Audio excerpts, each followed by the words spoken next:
IPL 18 సీజన్లో Gujarat Titans మళ్ళీ దుమ్ము రేపింది. ఏదైతే లాస్ట్ మ్యాచ్లో ఓడిపోయిన గుజరాత్ ఈరోజు హోమ్ గ్రౌండ్లో ఢిల్లీ క్యాపిటల్స్ మీద ఒక థంపింగ్ విక్టరీ కొట్టిందని చెప్పుకోవాలి. ఒక హై స్కోరింగ్ మ్యాచ్లో గత 2-3 రోజులుగా మ్యాచ్లు చాలా ఆసక్తికరంగా సాగుతున్నాయి. సో ఈ రోజు మ్యాచ్ కూడా రసవత్తరంగా సాగిందని చెప్పుకోవాలి.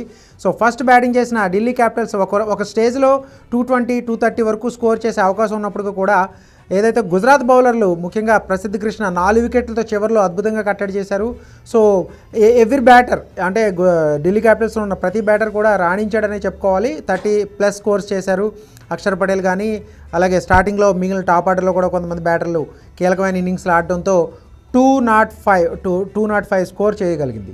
సో చివరిలో మనం చూసుకోవచ్చు ముఖేష్ కుమార్ దగ్గర నుంచి అంటే మనకి ఏదైతే బ్యాటింగ్ లైనప్ ఉందో అక్కడ ఇంకా హై స్కోర్ చేసే అవకాశం ఉన్నా కూడా గుజరాత్ బౌలర్లు తమ హోమ్ అడ్వాంటేజ్ను ఉపయోగించుకుని అద్భుతంగా కట్టడి చేశారు. ప్రసిద్ధ్ కృష్ణ ఏదైతే సిరాజ్ ఎక్కువ పరుగులు ఇచ్చేసినప్పటికీ కూడా వికెట్లు తీయలేకపోయినా ప్రసిద్ధ్ కృష్ణ మరో ఎండ నుంచి 4 వికెట్లు తీశాడు. సో ఇక్కడే మ్యాచ్ గుజరాత్ వైపు కాస్త టర్నింగ్ అయింది చెప్పుకోవాలి. సో అంటే అట్లీస్ట్ ఒక 20 రన్స్ తక్కువ చేసేలా గుజరాత్ బౌలర్లు ఢిల్లీని కట్టడి చేశారు. సో చేసింగ్లో కూడా శుభ్మన్ గిల్ ఫస్ట్ 2 ఓవర్లో రన్అట్ అయిపోవడం ఒక ఇబ్బందికరమైన పరిస్థితి తలెత్తినప్పటికీ కూడా బట్లర్ ఈ సీజన్లో మంచి ఫామ్లో ఉన్నాడు. లాస్ట్ సీజన్లో రాజస్థాన్ రాయల్స్ తరఫున అద్భుతంగా ఆడిన బట్లర్ ఈ సీజన్ నుంచి గుజరాత్కి ఆడుతున్నాడు.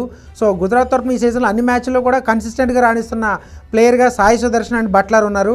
సో సాయి సుదర్శన్ ఒక ఎండ్ నుంచి బట్లర్ ఒక ఎండ్ నుంచి ఒక అద్భుతంగా ఆడారు. పవర్ ప్లేలో 63 రన్స్ కొట్టడం అక్కడ నుంచి కంటిన్యూగా ఎక్కడా కూడా ఢిల్లీ బౌలర్లకి అవకాశం ఇవ్వకుండా పూర్తిగా రన్ రేట్ అనేది కంట్రోల్ రిక్వైర్డ్ రన్ రేట్ పెరగకుండా చూస్తూ చివరి వరకు మ్యాచ్ని తీసుకొచ్చారు. సో చివరిలో ఏదైతే 15 ఓవర్ల లోపు దగ్గర ఏదైతే మనకి టైంఅవుట్ ముందు సాయి సుదర్శన్ అవుట్ అయినప్పటికి కూడా బట్లర్ మాత్రం తన క్లాసిక్ ఇన్నింగ్స్తో ఫ్యాన్స్కి మంచి ఎంటర్టైన్మెంట్ ఇచ్చాడు. సో ఎప్పుడు కూడా ఒక సీనియారిటీ ఇంటర్నేషనల్ క్రికెట్లో ఎంత సీనియారిటీ ప్రెజర్ సిచ్యువేషన్లో ఎట్లా ఆడాలి, ఒక హై స్కోరింగ్ మ్యాచ్లో చేస్తున్నప్పుడు ఎట్లా ఆడాలనేది బట్లర్ మరోసారి నిరూపించాడు.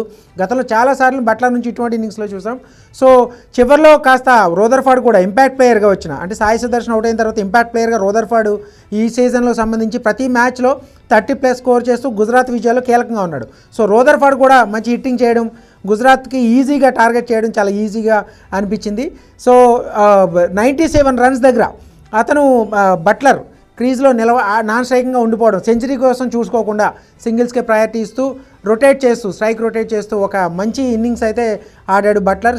సో చివరిలో రాహుల్ తెవాటియా ఈ సీజన్లో పెద్దగా ఆడిన రాహుల్ తెవాటియా లాస్ట్ ఓవర్లో మనం చూసుకోవాలి ఏదైతే 10 రన్స్ రిక్వైర్డ్ ఉంది. సో మిచెల్ స్టార్క్ ఏదైతే రాజస్థాన్ రాయల్స్ మీద సూపర్ ఓవర్ వరకు మ్యాచ్ని తీసుకెళ్ళాడు. సో స్టార్క్ ఏదైనా మ్యాజిక్ చేస్తాడేమో అని చెప్పి చాలామంది అభిమానులు అనుకున్నప్పటికీ కూడా అటువంటి పరిస్థితి రాకుండా తెవాటియా ఫస్ట్ బాల్ 6 తర్వాత బాల్ 4 కొట్టి మ్యాచ్ని ఫినిష్ చేశాడు. సో 97 రన్స్తో బట్లర్ ఒక అద్భుతమైన ఇన్నింగ్స్ ఆడడం. సో గుజరాత్ మళ్ళీ ఇప్పుడు ఈ విజయం తర్వాత టాప్ ప్లేస్లోకి దూసుకొచ్చేసింది. సో నెక్స్ట్ సెకండ్ ప్లేస్లో ఢిల్లీ ఉంది. థర్డ్ ప్లేస్లో అంటే మిగిలిన ఇప్పటి నుంచి ఇకపై ప్రతి మ్యాచ్ దాదాపుగా ఈ మ్యాచ్తో లీగ్ స్టేజ్లో సగం మ్యాచ్లు పూర్తయిపోయాయి. సో ఇక్కడ నుంచి ప్రతి టీంకి ఏదైతే టాప్ 5 తర్వాత ఉన్నారో ఆ టీంకి చాలా క్రూషియల్. సో ప్రతి విజయం కూడా వాళ్ళకి అలాగే రన్ రేట్ ఇంప్రూవ్ చేసుకుంటేనే వాళ్ళకి అవకాశాలు ఉంటాయి. సో మొత్తం మీద గుజరాత్ టైటన్స్ అంచనాలు తగ్గట్టు రాణిస్తూ ఈ సీజన్లో తమ జైత్రయాత్రను కొనసాగిస్తుంది.